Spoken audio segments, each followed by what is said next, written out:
Welcome to live study class YouTube channel. आज हम इस वीडियो में 20 जनवरी 2021 के टॉप करंट अफेयर्स के इंपॉर्टेंट क्वेश्चन इस वीडियो में डिटेल में डिस्कस करेंगे, जो आपके आने वाले सभी कॉम्पिटेटिव एग्जाम के लिए काफ़ी ज़्यादा इंपॉर्टेंट हैं। सारे क्वेश्चन डिटेल में डिस्कस किए मिलेंगे, तो कृपया सेशन को अंत तक देखिएगा।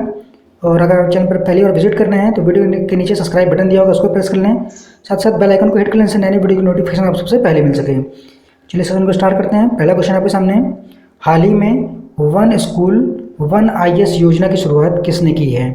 तो सही आंसर हो जाएगा ऑप्शन सी, आसिफ मोहम्मद खान ने वन स्कूल वन IAS योजना की शुरुआत की है। Option C is the right answer for this question. इस क्वेश्चन से इंपॉर्टेंट पॉइंट क्या क्या है? केरल के राज्यपाल आसिफ मोहम्मद खान ने वन स्कूल वन IAS योजना का उद्घाटन किया है, जिसे वैदिक इरुडेटेड फाउंडेशन स्कॉलरशिप प्रोग्राम के तहत शुरू किया गया है। अब बात है केरल की, तो CM कौन है? पिनराई विजयन। राज्यपाल कौन है? आसिफ मोहम्मद खान। तो इस क्वेश्चन से इतना इंपॉर्टेंट पॉइंट याद रखना है। अगला क्वेश्चन है, हाल ही में NDRF ने अपना कौन सा स्थापना दिवस मनाया है? तो सही आंसर हो जाएगा 16वां।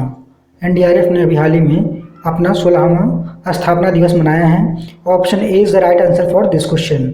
तो इस क्वेश्चन से इंपॉर्टेंट पॉइंट देख लेते हैं। NDRF डे 18 जनवरी को अपना 16वां स्थापना दिवस मनाया है। NDRF की बात है तो उसका फुल फॉर्म क्या होता है? National disaster response force. इसका हिंदी में फुल फॉर्म होता है राष्ट्रीय आपदा प्रतिक्रिया बल। इसका स्थापना को 2006 में।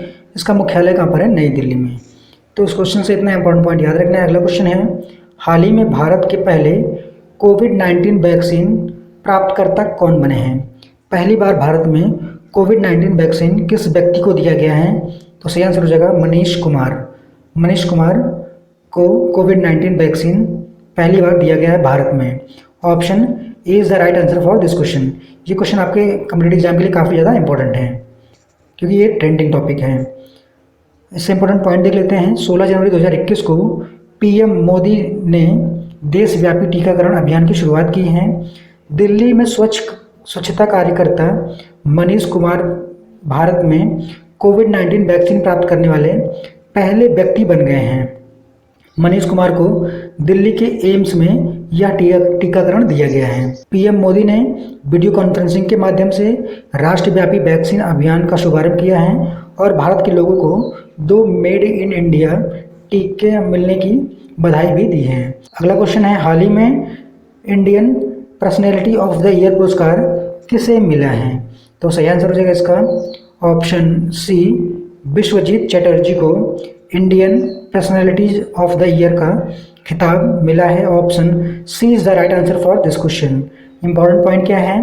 केंद्रीय सूचना और प्रसारण मंत्री प्रकाश जावड़ेकर ने प्रसिद्ध अभिनेता, निर्देशक और गायक विश्वजीत चटर्जी को Indian personality of the year पुरस्कार के प्राप्तकर्ता के रूप में घोषित किया है। अगला क्वेश्चन है, किस राज्य सरकार ने मनोरंजन कर माफ करने का निर्णय लिया है? ये भी इंपॉर्टेंट क्वेश्चन है। सही आंसर हो जाएगा इसका ऑप्शन बी, केरल की राज्य सरकार ने मनोरंजन कर माफ करने का निर्णय लिया है। Option B is the right answer. Kerala इसका सही आंसर हो जाएगा। केरल की बात आई तो राजधानी और सबसे बड़ा शहर तिरुवनंतपुरम, राज्यपाल आसिफ मोहम्मद खान और मुख्यमंत्री पिनराई विजयन। तो इस क्वेश्चन से इतना इंपॉर्टेंट पॉइंट याद रखना है। अगर आपको क्वेश्चन अच्छा लगा हो तो वीडियो को लाइक जरूर करें, वीडियो को ज़्यादा से ज़्यादा शेयर करें अपने फेसबुक, व्हाट्सएप और टेलीग्राम ग्रुप में, जिससे इन्फॉर्मेशन और लोगों तक पहुंच सके। अगर आप चैनल पर पहली बार विजिट कर रहे हैं तो वीडियो के नीचे सब्सक्राइब बटन दिया होगा, उसको प्रेस कर लें। साथ साथ बेल आइकन को हिट कर लें, इससे नए वीडियो की नोटिफिकेशन आपको सबसे पहले मिल सके। अगला क्वेश्चन है, हाल ही में 51वें अंतर्राष्ट्रीय फिल्म महोत्सव में निम्नलिखित में से कौन सा देश फोकस देश होगा? किस देश को फोकस देश के रूप में देखा गया है अंतर्राष्ट्रीय फिल्म महोत्सव में? तो सही आंसर हो जाएगा इसका ऑप्शन बी, बांग्लादेश को 51वें अंतर्राष्ट्रीय फिल्म महोत्सव में फोकस देश के रूप में देखा जाएगा। Option B is the right answer for this question. अब बात है बांग्लादेश की, तो राजधानी ढाका, राजभाषा बांग्ला, प्रधानमंत्री शेख हसीना, राष्ट्रपति अब्दुल हामिद। तो इस क्वेश्चन से इतना इंपॉर्टेंट पॉइंट याद रखना है। ये सब इंपॉर्टेंट पॉइंट आपके एग्जाम के लिए काफ़ी ज़्यादा इंपॉर्टेंट है। अगला क्वेश्चन है, हाल ही में गुलाम मुस्तफ़ा खान का निधन हुआ है, वह किस क्षेत्र से संबंधित थे? तो सही आंसर हो जाएगा इसका ऑप्शन बी, वह एक जाने माने संगीतकार थे जिनका भी हाल ही में निधन हो गया है, गुलाम मुस्तफ़ा खान का। Option B is the right answer for this question. Important point क्या क्या है इस क्वेश्चन से, महान भारतीय शास्त्रीय संगीतकार और पद्म भूषण से सम्मानित उस्ताद गुलाम मुस्तफ़ा खान का निधन हो गया है। उन्हें 1991 में पद्मश्री, 2006 में पद्म भूषण और 2018 में पद्म विभूषण से सम्मानित किया गया है। तो आपको ये भी याद रखना है कि उन्हें कब कब राष्ट्रीय सम्मान मिला है। तो 1991 में पद्मश्री, 2006 में पद्म भूषण, पद्म विभूषण से सम्मानित किया गया है। अगला क्वेश्चन है, ईज ऑफ डूइंग बिजनेस सुधर लागू करने वाला 8वां राज्य कौन सा है? ईज ऑफ डूइंग बिजनेस सुधर लागू करने वाला 8वां राज्य कौन सा बना है? तो इसका सही आंसर हो जाएगा option A, Kerala. Kerala ease of doing business लागू करने वाला 8वां राज्य बना है। Option A is the right answer for this question. आपको याद रखना है, केरल इसका सही आंसर हो जाएगा। इंपॉर्टेंट पॉइंट क्या क्या है इस क्वेश्चन से, केरल वित्त मंत्रालय ने व्यय विभाग और निर्धारित ईज ऑफ डूइंग बिजनेस सुधार को सफलतापूर्वक लागू करने वाला देश का 8वां राज्य बन गया है। केरल अब आंध्र प्रदेश, कर्नाटक, मध्य प्रदेश, ओडिशा, राजस्थान, तमिलनाडु और तेलंगाना जैसे 7 अन्य राज्यों में शामिल हो गया है। तो कुल 8 राज्य कौन कौन से हो गए हैं? केरल, आंध्र प्रदेश, कर्नाटक, मध्य प्रदेश, ओडिशा, राजस्थान, तमिलनाडु और तेलंगाना। बात है केरल की, तो मुख्यमंत्री पिनराई विजयन, राज्यपाल कौन है? आसिफ मोहम्मद खान। अगला क्वेश्चन है, भारत ने किस देश के साथ सूचना और संचार प्रौद्योगिकी में सहयोग बढ़ाने के लिए साझेदारी किया है? तो सही आंसर हो जाएगा इसका option C is the right answer.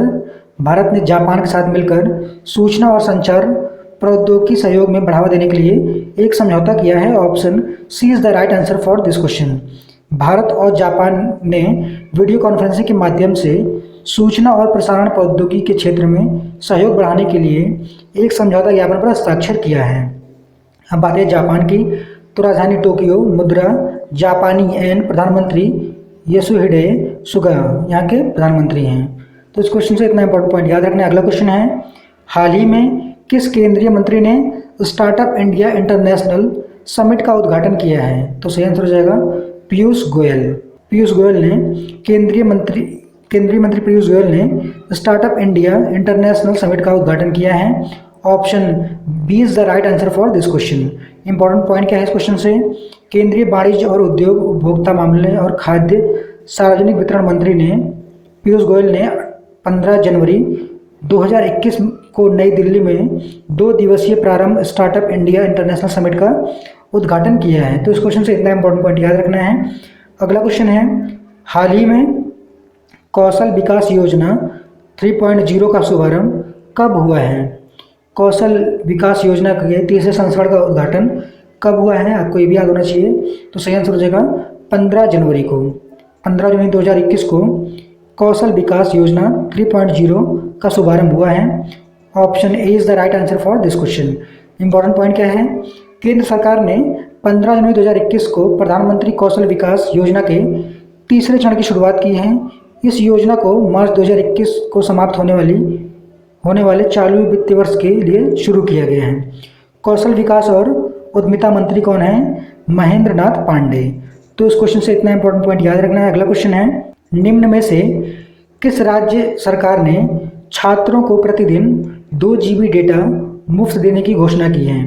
तो किस राज्य सरकार ने छात्रों को 2 GB प्रतिदिन डेटा मुफ्त देने की घोषणा की है? तो सही आंसर हो जाएगा इसका तमिलनाडु की राज्य सरकार ने ऑनलाइन पढ़ाई कर रहे छात्रों के लिए यह योजना शुरू की है, जिसमें 2 GB प्रतिदिन मुफ्त डेटा प्रदान किया जाएगा। Option B is the right answer for this question. अब बात है तमिलनाडु की, तो इसके राज्यपाल कौन है? बनवारी लाल पुरोहित। मुख्यमंत्री कौन है? के पलानी स्वामी। राजधानी और सबसे बड़ा शहर कौन सा है तमिलनाडु का? चेन्नई। तो इस क्वेश्चन से इतना इंपॉर्टेंट पॉइंट याद रखना है। पिछले वीडियो में पूछे गए क्वेश्चन का सही जवाब हो जाएगा, राष्ट्रीय युवा दिवस कब मनाया गया है? तो सही आंसर हो जाएगा 12 जनवरी को राष्ट्रीय युवा दिवस के रूप में मनाया जाता है। Option B is the right answer for this question. आज के क्वेश्चन आपके लिए हैं, ब्रेकआउट इकोनॉमीज में भारत कौन से स्थान पर रहा है? तो आपको बताना है ब्रेकआउट इकोनॉमीज में भारत कौन से स्थान पर रहा है। अपना सही जवाब नीचे कमेंट बॉक्स में जरूर दें और ज़्यादा से ज़्यादा सही आंसर बताएं। उम्मीद है कि आपको सेशन अच्छा लगा होगा। और आपको सेशन अच्छा लगा हो तो वीडियो को एक लाइक जरूर करें, जिससे हमारा मोटिवेशन बढ़े। और अगर आप चैनल पर पहली बार विजिट कर रहे हैं तो वीडियो के नीचे सब्सक्राइब बटन दिया होगा, उसको प्रेस कर लें, साथ साथ बेल आइकन को हिट कर लें, जैसे नए नए वीडियो की नोटिफिकेशन आपको सबसे पहले मिल सके। इस वीडियो की पीडीएफ हमारे टेलीग्राम ग्रुप से, साथ साथ वीडियो के डिस्क्रिप्शन लिंक से भी प्राप्त कर सकते हैं, वहाँ पर पीडीएफ मिल जाएगा आपको। बस आज की वीडियो में इतना ही।